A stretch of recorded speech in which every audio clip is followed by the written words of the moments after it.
गांव के आखिरी छोर पर शमशान था। दिन में भी वहां हवा ठहरी हुई लगती थी और रात होते ही वो जगह जैसे सांस लेना भूल जाती थी। उसी शमशान के पास एक टूटा हुआ कुआं था और कुएं के पास एक जला हुआ बरगद का पेड़। गांव वाले कहते थे कि उस पेड़ की जड़ों में अब भी किसी की राख फंसी हुई है। उस रात गांव में शादी थी, ढोलक बज रही थी, शहनाई गूंज रही थी, लेकिन जैसे जैसे रात गहरी होती गई हवा में एक अजीब सी ठंडक उतरने लगी। विदाई का वक्त हुआ और बारात को शमशान वाले रास्ते से जाना पड़ा, क्योंकि वही सबसे छोटा रास्ता था। जैसे ही दुल्हन की डोली शमशान के पास पहुंची, शहनाई की आवाज एक पल के लिए रुक गई। घोड़े बिदक गए, डोली उठाने वालों के हाथ कांपने लगे।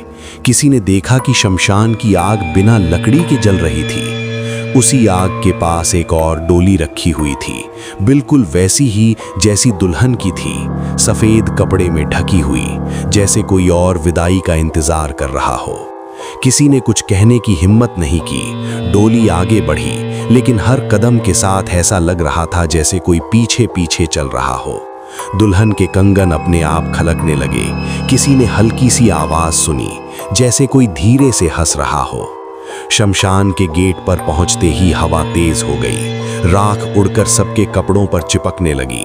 तभी किसी ने देखा कि शमशान की आग के पास खड़ी डोली का पर्दा अपने आप हिल रहा है। डोली के अंदर से किसी के रोने की आवाज आई, बहुत धीमी, बहुत थकी हुई, जैसे कोई बहुत समय से रो रहा हो।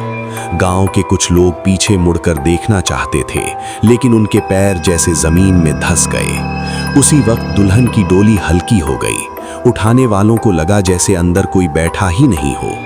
एक पल के लिए शोर मचा और उसी पल शमशान की आग तेज हो गई। रोशनी में साफ दिखा कि शमशान के पास एक दुल्हन खड़ी थी। उसके कपड़े आधे जले हुए थे और आधे बिल्कुल नए। माथे पर सिंदूर था, लेकिन वो सूखा हुआ था। आंखें खुली थीं, लेकिन उनमें कोई चमक नहीं थी। उसने किसी को देखा नहीं, वो सीधे दुल्हन की डोली की तरफ बढ़ी। उसके कदम जमीन को छू ही नहीं रहे थे। जहां वो गुजरती, वहां राख खुद ब खुद फैल जाती। उसी वक्त गांव के एक आदमी ने कांपती आवाज में कहा कि बरसों पहले इसी शमशान में एक दुल्हन को जिंदा जला दिया गया था। उसका कसूर बस इतना था कि उसने शादी से इनकार कर दिया था। उसकी चिता उसी बरगद के नीचे जलाई गई थी। उसकी लाश तो जल गई, लेकिन उसकी विदाई कभी नहीं हुई। उसकी डोली कभी अपने ससुराल नहीं पहुंची। शमशान की दुल्हन डोली के पास पहुंची।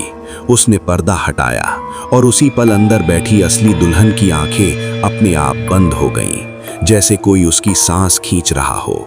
डोली उठाने वालों ने डोली नीचे रख दी।